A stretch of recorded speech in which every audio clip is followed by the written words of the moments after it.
Thank you, Mr. Chairman. I thank all of you for being here today.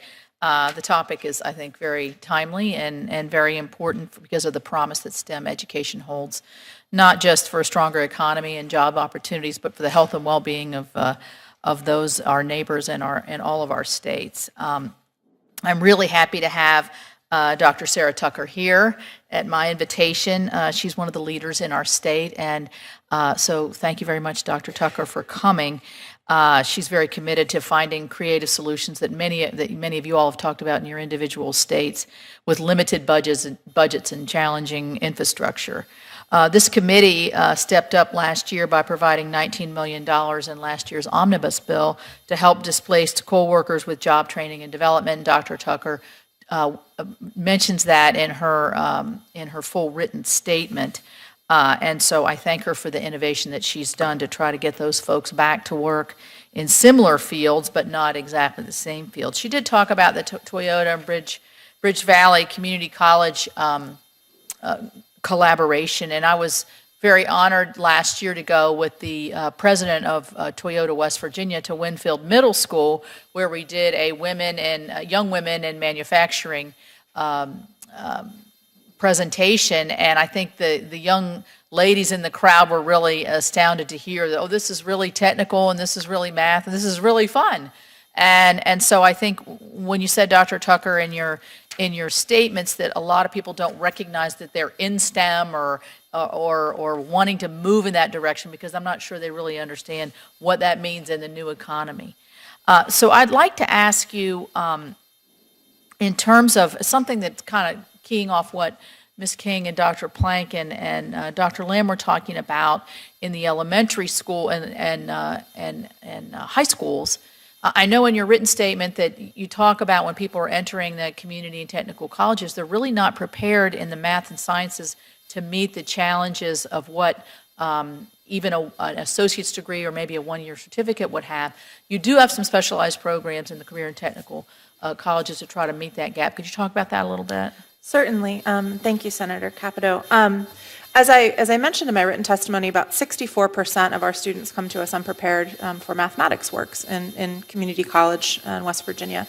That is a pretty common percentage across the nation. West Virginia is not unique in that number. And one of the things that we have found is that when students are receiving very hands-on career technical STEM education, their interest in mathematics and science blossoms in a way that perhaps we didn't anticipate or know that would happen, and in a way that I think maybe we're not measuring as well as we ought to.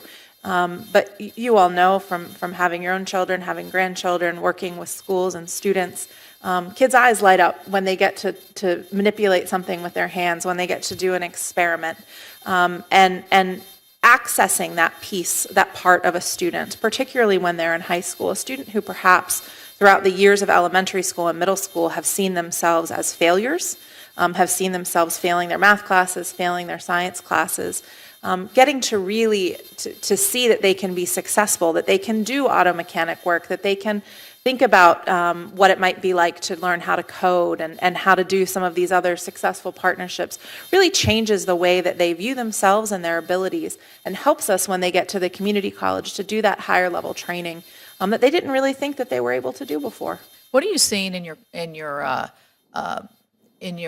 STEM fields in terms of diversity, in terms of females and males? I mean, is it still very heavily weighted towards males? I mean, and how do we kind of? It's very heavily weighted towards males, with the exception of the healthcare industry. Healthcare industry is predominantly female. But it is not the case that somebody in healthcare needs a different type or less information in the STEM fields than somebody in advanced manufacturing or IT. We are starting to see some successes in getting more female students into those programs. Each of our colleges have examples like what you just talked about with Bridge Valley, Girls in Engineering Day, Girls in STEM Day. But I would like to see a more coordinated effort of those programs, more systemic effort within our career tech ed schools and within our K-12 schools writ large to try to encourage female students to enter these programs. When they do, they're highly successful, but it's very difficult to get them in the door. Dr. Lamb, do you find the same thing in Alabama? We do. We find that giving them an awareness that these are fields that are open to them, that they like STEM fields, keeping them engaged, turning the lights on, turning the enthusiasm. They're very well, we need to prepare them in high school to be able to step into those fields. But we find if they are well prepared, then any of the ways that we tend to classify individuals all melt away when they are in front of the skill sets and doing the job. Well, I think mandatory for all of them ought to be the movie Hidden Figures, and I think that would inspire any young lady in this day and age. I would Especially agree. since the main character there is a young woman who was born and raised in West Virginia. Thank you.